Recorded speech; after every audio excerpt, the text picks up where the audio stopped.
along, and so made their escape. They entered now a country where the air was sweet again. The flowers grew, the birds all sang, and the sun shone night and day. For this was the land of Beulah, where the Shining Ones commonly walked, and it lay upon the frontier of heaven.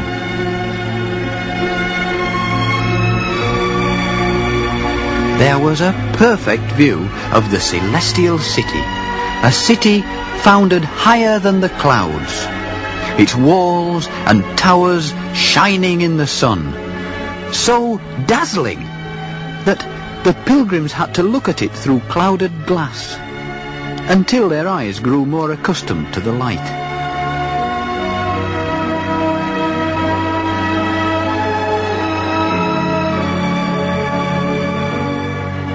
Then, just as they imagined they were safely there, they all at once stood still, quite stunned by what they saw. For between them and the city gate flowed a deep, dark river, over which a mist forever swirled. They looked to the left, and they looked to the right. But the men on the bank said, "You have to go through it. There is no bridge." It was a fearful moment, for Christian couldn't swim. Yet after coming all that way, he mustn't falter now. He stepped into the river, trembling, and immediately began to sink, and shouted to his good friend, "Hopeful! Hopeful! The waves are swallowing me up!" Hopeful tried to keep his head above water, but the river was so deep that Christian sank again.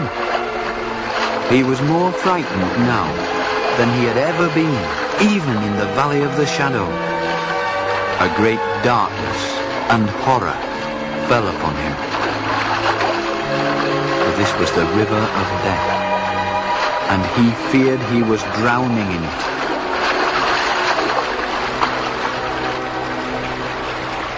But the troubles a man goes through in these waters are no sign that God has forsaken him. And all at once, the sun was visible through the mist. The pilgrims felt new strength within themselves. The water became less deep. The ground was firmer underfoot. And so they reached the shore. Meanwhile, what of Ignorance, who was never far behind? He got over without half the difficulty of the others, and didn't even wet his shoes, for he had met a somewhat dubious ferryman called Vain Hope, who ferried him across. Upon the farther bank, two men in shining clothes were standing to receive our friends. It's you they wait for," said Christian to Hopeful. "You have been hopeful ever since I knew you." "Why, and so have you," said he to Christian. But no one was there to welcome Ignorance. He had to climb the path alone. Then, as the pilgrims neared the gate, the whole of the heavenly host must have known of their arrival, for they were greeted by the king's own trumpeters, who made all heaven echo with their sound.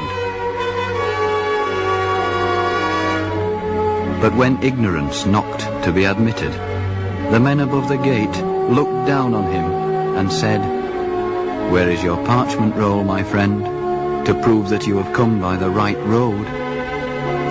He fumbled in his coat, but having nothing, as we know, stood silent underneath their gaze, and sorrowfully turned back.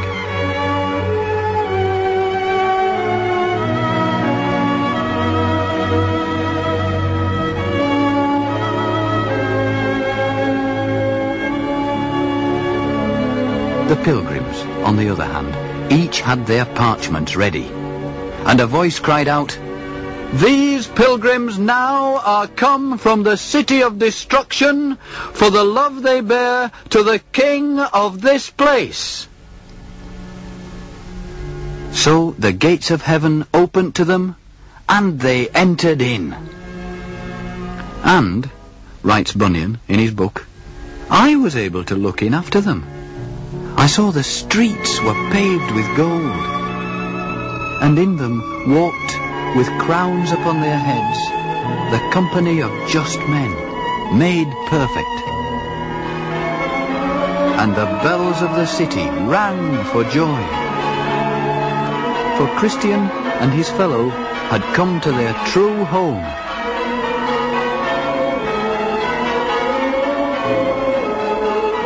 And after that they shut the gates, and I awoke, and behold, it was a dream.